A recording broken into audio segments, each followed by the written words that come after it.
നമസ്കാരം.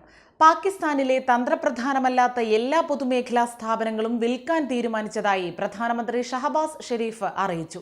നഷ്ടത്തിലുള്ള പൊതുമേഖലാ സ്ഥാപനങ്ങളുടെ സ്വകാര്യവൽക്കരണം സംബന്ധിച്ച സമിതിയുടെ യോഗത്തിന് ശേഷമായിരുന്നു പ്രഖ്യാപനം.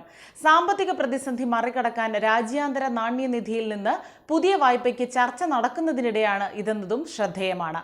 നഷ്ടമോ ലാഭമോ എന്ന് നോക്കാതെ തന്ത്രപ്രധാനമല്ലാത്ത മുഴുവൻ പൊതുമേഖലാ സ്ഥാപനങ്ങളും 2029 വിറ്റൊഴിവാക്കും. രാജ്യത്തെ പൊതുമേഖലാ സ്ഥാപനങ്ങളിൽ പകുതിയിലേറെയും നഷ്ടത്തിലാണ്. പാകിസ്ഥാൻ ഇന്റർനാഷണൽ എയർലൈൻസും അവർക്ക് ന്യൂയോർക്കിലെ മൻഹാറ്റനിലുള്ള റൂസ്വെൽറ്റ് ഹോട്ടലും വിൽക്കുന്നവയിൽ പെടും.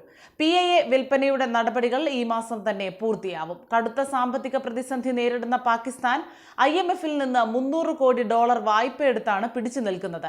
അതേസമയം ഗോതമ്പ് പൊടിക്കും വൈദ്യുതിക്കും അന്യായമായി വില വർദ്ധിപ്പിച്ചതിനെതിരെ പാക് അധിനിവേശ കശ്മീരിൽ നടക്കുന്ന പ്രക്ഷോഭം വീണ്ടും അക്രമാസക്തമായി. സുരക്ഷാ സേന നടത്തിയ വെടിവയ്പിൽ 3 പേർ കൊല്ലപ്പെട്ടു, 6 പേർക്ക് പരുക്കേറ്റിട്ടുമുണ്ട്.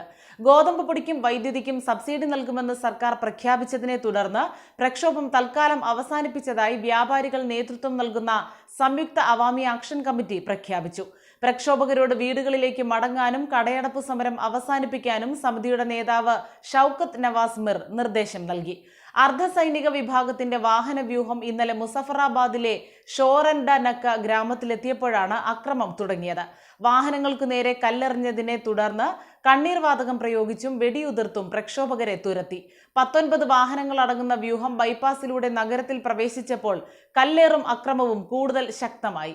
ഇതോടെയാണ് സേന ജനക്കൂട്ടത്തിന് നേരെ വെടിയുതിർത്തത്. ഇതിനിടെയാണ് പാക് പ്രധാനമന്ത്രി ഷഹബാസ് ഷെരീഫും പാക് അധീന കാശ്മീരിലെ പ്രധാനമന്ത്രി അൻവറുൽ ഹക്കും ചേർന്ന് വൈദ്യുതിക്കും ഗോതമ്പിനും 2300 കോടി രൂപയുടെ സബ്സിഡിക്ക് അംഗീകാരം നൽകിയത്. പുതുക്കിയ നിരക്കനുസരിച്ച് 40 കിലോഗ്രാം ഗോതമ്പ് പൊടിയുടെ വില 3100 രൂപയിൽ നിന്ന് 2000 കുറച്ചു. 100 യൂണിറ്റ് വൈദ്യുതിക്ക് 3 രൂപ വീതം കുറയ്ക്കുകയും ചെയ്തു. സബ്സിഡി സംബന്ധിച്ച വിജ്ഞാപനം വന്ന ശേഷം മറ്റു കാര്യങ്ങൾ ചർച്ച ചെയ്യുമെന്ന് പ്രക്ഷോഭക സമിതി പറഞ്ഞു. JAACയുടെ നേതൃത്വത്തിൽ ശനിയാഴ്ച നടത്തിയ റാലിക്കിടയിൽ ഒരു പോലീസ് ഇൻസ്പെക്ടർ വെടിയേറ്റ് മരിച്ചിരുന്നു.